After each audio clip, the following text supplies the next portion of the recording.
The Bluff. And I don't even know how to start reviewing this one. Hello there, namaste. So I just finished watching The Bluff, and I gotta say, I enjoyed the cast in it. You have Carl Urban, who I absolutely do love as an actor. You have basically Boba Fett, Jango Fett, all the clones. You know, the actor who voices basically all of them now, or used to at least. He's the quartermaster. And then you have Jonas's wife. I don't know her name. That's all I know her as. But I gotta say, I did absolutely enjoy how it has to do with like the Buccaneers, the pirates going at each other, how they're trying to find a peaceful life overall. And I feel like this is primarily the feelings of a jilted lover. I think Carl Urban feels like someone who's constantly chasing someone he wished he had his entire life. And I was of the feeling at the very end that if she would have just asked, it would have been completely different.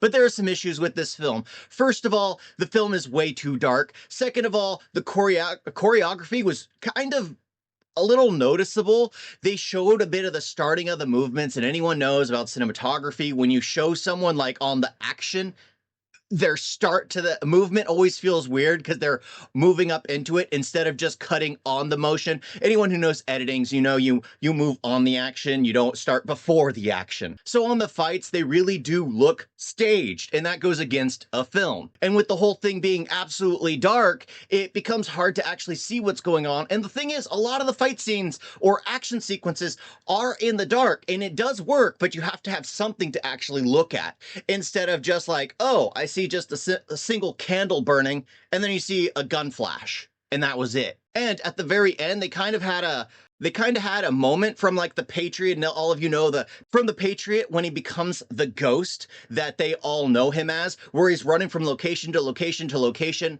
They basically have a situation like that. However, instead of her moving, she's staying put in one spot, which was kind of annoying because everyone knows where you're at, everyone's going to shoot you. But the good thing about this film, of course, was the cast. I did enjoy it. Was the fact that it was about pirates. Was all of that element. I kind of wish that we got more of an origin story because honestly, the more exciting part was her past. Her past, where she was like a lead captain of a pirate ship. It reminded me more of the Pirates, the Korean movie, where you have a female pirate captain who's the head of everything. And it's just like, how did this play out? I wanted to see that movie, not this one. Even though this one is somewhat enjoyable, all the negatives play against it, which is kind of upsetting because you can see the potential here. You could see how far it could go. And honestly, I think it would have been better if it's just like a jilted lover. You realize that at the very end, which is how I felt going into it. It's how I felt coming out of it, how it ended. It was just like when he says that at the very end, I'm just like, oh,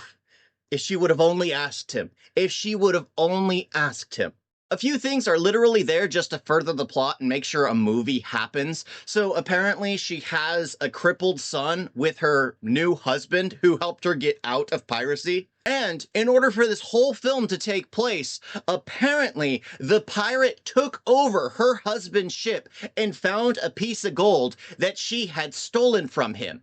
So the whole thing takes place because the father happened to be carrying a piece of gold in order to find a doctor in order to cure the son, instead of just going to the doctor, talking to him and getting the son or taking the son there. No. He was carrying a piece of gold in order to start the entire plot. That was one thing that really went against it. And the second thing that really went against this film was the fact that there's one scene where they're running through the jungle.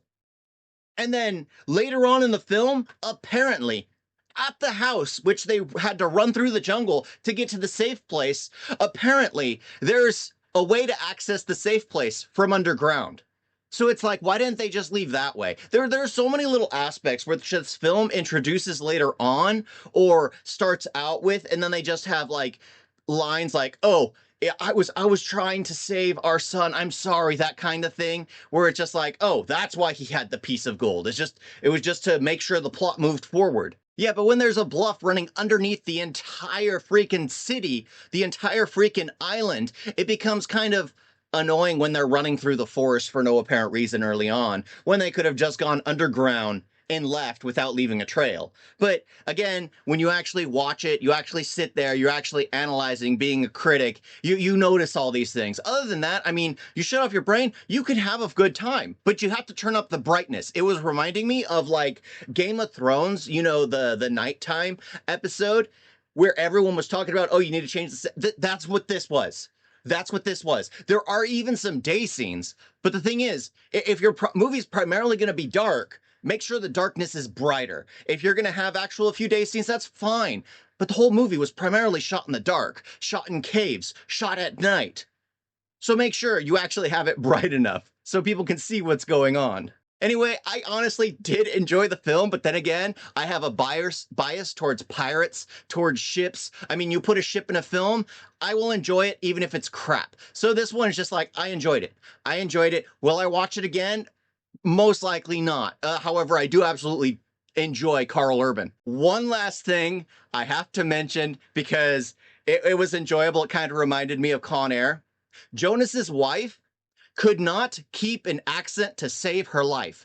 I was thinking she should just talk normally. The fact that she's trying to be Caribbean and then it switches to British and then it switches to English like the entire film, no matter what, depending on what's going on, her accent adapts to that situation, which honestly was kind of funny because I'm watching it with my wife and I'm just like, what? Did she just change? It's like, oh my gosh, she was supposed to be doing this. She's doing this now. That was something that was funny. If you go into it with that kind of mindset, it becomes more enjoyable. Absolutely. Thank y'all for watching. Talk to you next time. Toodles. You guys got a video?